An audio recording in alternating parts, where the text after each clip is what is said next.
Yes, at approximately a little after 3 a.m. we received a phone call about a traffic crash in the 1300 block of Troy Street.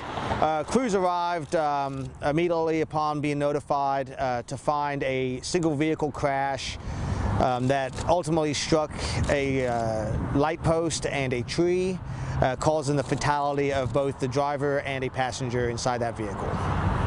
The names of the I can't release the names just yet. Obviously, the coroner's office has made contact with the family, but for their sake, I'm not going to release their names.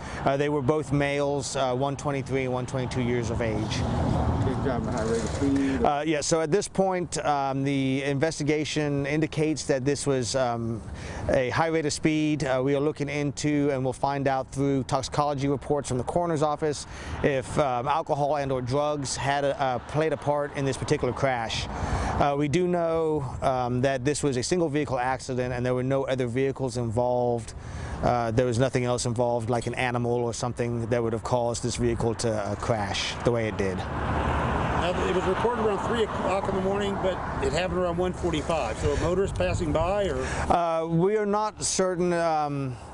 We believe that the crash was heard from a resident. Then they ultimately made contact with the Dayton Police Department after going to that location and seeing the vehicle and the victims at that location. We are under the impression that the vehicle did crash at 1:45, and so we don't know if other vehicles drove by that location after the crash occurred. We do ask if anyone knows anything about the crash to contact the Dayton Police Department, Detective Giangeli, and give her any information in regards to what they may know. Obviously, the crash occurred at 1:45 when we were contacted. Our first contact to the Dayton Police Department was 3:08 a.m. And again, we responded immediately and found the vehicle and the decedents at that location. I take it only one. Was the driver wearing a seatbelt? I know the other one was ejected. The driver was trapped inside the vehicle due to the way the car impacted the tree and was ultimately removed from the vehicle by the Dayton Fire Department.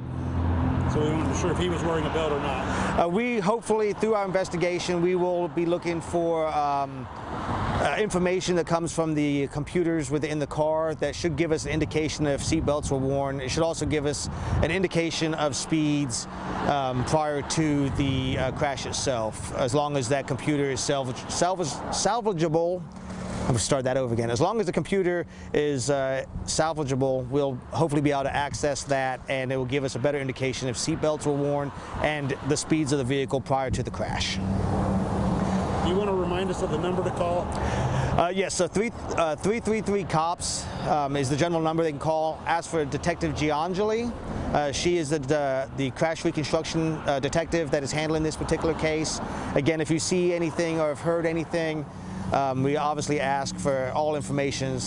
We do have video of the crash that has confirmed a lot of the suspicions, and that way, so we know that it was a single vehicle in this particular crash.